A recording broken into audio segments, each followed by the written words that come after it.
Bismillahirrahmanirrahim. Alhamdulillahirabbil alamin. Segala puji hanya milik Allah Ta'ala yang menguasai langit dan bumi, yang mengatur kehidupan ini dengan penuh hikmah dan keadilan. Shalawat dan salam, semoga selalu tercurah kepada Nabi kita Muhammad Sallallahu Alaihi Wasallam, kepada keluarga beliau, para sahabat beliau, dan seluruh pengikutnya yang setia hingga hari kiamat. Saudaraku yang dimuliakan Allah Ta'ala, hari ini kita menyaksikan berbagai peristiwa di negeri kita dan di banyak tempat di dunia ini. Ada bencana alam, ada kerusakan sosial, ada kehancuran lingkungan, ketidakadilan, dan berbagai musibah lain. Setiap kali terjadi musibah, muncul pertanyaan di tengah masyarakat. Apakah ini azab? Apakah ini ujian? Apakah ini karena dosa tertentu? Dan bagaimana Islam memandang semua ini? Tidak memastikan sebab spesifik musibah. Pertama-tama, Islam mengajarkan kita untuk tidak gegabah dan tidak memastikan bahwa bencana tertentu pasti karena dosa tertentu. Kita tidak boleh menunjuk satu kejadian, satu kelompok, atau satu dosa spesifik lalu mengatakan, ini penyebab pastinya. Hal itu membutuhkan wahyu, sementara kita tidak memilikinya. Namun pada saat yang sama, kita juga tidak boleh menutup mata. Islam menjelaskan sebab umum datangnya musibah dan kerusakan. Allah Ta'ala berfirman, وَمَا أَصَابَكُم مِّن مُّصِيبَةٍ فَبِمَا كَسَبَتْ أَيْدِيكُمْ وَيَعْفُو عَنْ كَثِيرٍ. Dan apa saja musibah yang menimpa kalian, maka itu disebabkan oleh perbuatan tangan kalian sendiri, dan Allah memaafkan banyak dari kesalahan kalian. Allah juga berfirman, ظَهَرَ الْفَسَادُ فِي الْبَرِّ وَالْبَحْرِ بِمَا كَسَبَتْ أَيْدِي النَّاسِ. Telah tampak kerusakan di darat dan di laut akibat perbuatan tangan manusia. Ayat ini jelas. Kerusakan tidak muncul tanpa sebab. Ada faktor moral, ada faktor dosa, ada faktor penyimpangan manusia yang menjadi penyebab. Kerusakan iman, melahirkan kerusakan sosial. Saudaraku yang dirahmati Allah, Islam mengajarkan bahwa iman bukan hanya keyakinan di hati dan ibadah ritual saja. Iman yang benar akan melahirkan akhlak yang benar. Tauhid yang lurus akan melahirkan amanah, tanggung jawab, kepedulian sosial, dan keadilan. Allah Ta'ala berfirman, "Walau anna ahlal qura amanu wattaqau lafatahna 'alaihim barakatin minas sama'i wal ardi." Seandainya penduduk negeri-negeri beriman dan bertakwa, pasti kami akan bukakan bagi mereka keberkahan dari langit dan bumi. Ini menunjukkan bahwa iman yang benar bukan hanya menyelamatkan di akhirat, tetapi juga mendatangkan keberkahan sosial. Keberkahan ekonomi, keselamatan, dan stabilitas kehidupan. Nabi Shallallahu Alaihi Wasallam juga memperingatkan betapa beratnya perbuatan zalim. Beliau bersabda, "Attaqudz zulm, fa inna dzulma dzulmatun yaumal qiyamah." Takutlah kalian terhadap kezaliman, karena kezaliman itu kegelapan pada hari kiamat.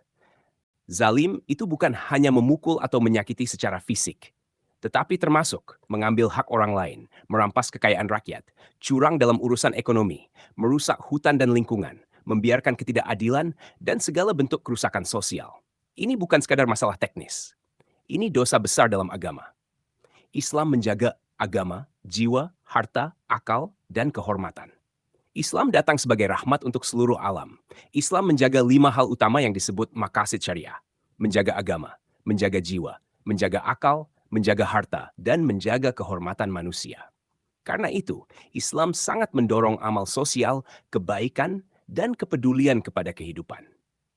Nabi Shallallahu Alaihi Wasallam bersabda, "Ma min muslim yagrisu gharsan, atau yazra'u zar'a, fayakulu minhu insanun, atau dabba'un, atau tayrun, illa kana lahu bihi sadaqat." Tidaklah seorang muslim menanam pohon atau tanaman, lalu dimakan oleh manusia, hewan, atau burung, kecuali itu menjadi sedekah baginya. Kalau sekadar menanam pohon saja mendapat pahala begitu besar, maka kebalikannya, merusak kehidupan, merusak lingkungan, merusak kemaslahatan umum, tentu termasuk perbuatan dosa yang besar. Dosa sosial lebih berat. Konsekuensinya saudaraku, ada dosa yang urusannya langsung dengan Allah Ta'ala. Seorang hamba bisa bertobat dan memohon ampun, dan Allah Maha Pengampun. Namun ada dosa yang menyangkut manusia. Ini jauh lebih berat. Rasulullah Shallallahu Alaihi Wasallam bersabda, لَتُؤَدُّنَّ الْحُقُوقَ إِلَى أَهْلِهَا يَوْمَ الْقِيَامَةِ حَتَّى يُقَادَ لِلشَّاةِ الْجَلْحَاءِ مِنَ الشَّاةِ الْقَرْنَاءِ. Kalian benar-benar akan menunaikan hak-hak kepada pemiliknya pada hari kiamat. sampai kambing yang tidak bertanduk akan balaskan terhadap kambing yang bertanduk. Ini menunjukkan bahwa dosa sosial, kezaliman, perampasan hak, merusak lingkungan dan kehidupan manusia bukan dosa ringan. Ia berat di sisi Allah dan hisapnya berat. Karena itu, jika ada seorang yang mengaku bertauhid, mengaku beriman, tapi masih melakukan kezaliman, korupsi, merusak alam, menyusahkan kehidupan orang lain, berarti ada masalah serius dalam iman dan tauhidnya. Tauhid yang benar seharusnya melahirkan rasa takut kepada Allah, amanah, tanggung jawab, dan kepedulian sosial. Kesimpulan besar. Maka kesimpulannya, kita tidak memastikan bahwa bencana tertentu berasal dari dosa tertentu. Tapi kita yakin dengan iman bahwa dosa manusia membawa kerusakan. Kerusakan iman melahirkan kerusakan sosial, dan tauhid yang lurus membawa keberkahan kehidupan. Allah menjanjikan keberkahan bagi masyarakat yang menjaga iman dan takwa. Dan Allah memperingatkan kehancuran bagi masyarakat yang hidup dengan kezaliman. Penutup, saudaraku yang dimuliakan Allah, daripada sibuk menyalahkan satu pihak, mari kita mulai memperbaiki diri. Luruskan tauhid, kuatkan iman, jujur, adil, peduli terhadap sesama, menjaga hak manusia, dan menjaga alam yang Allah titipkan. Semoga Allah memperbaiki iman kita, memperbaiki negeri kita, membimbing para pemimpin dan rakyatnya menuju kebaikan, dan menjadikan kita hamba-hamba yang amanah dan bertanggung jawab. Amin ya rabbal alamin. Subhanakallahumma wa bihamdik. Asihadu an la ilaha illa anta. Astagfiruka wa atubu ilaik. Wassalamualaikum warahmatullahi wabarakatuh.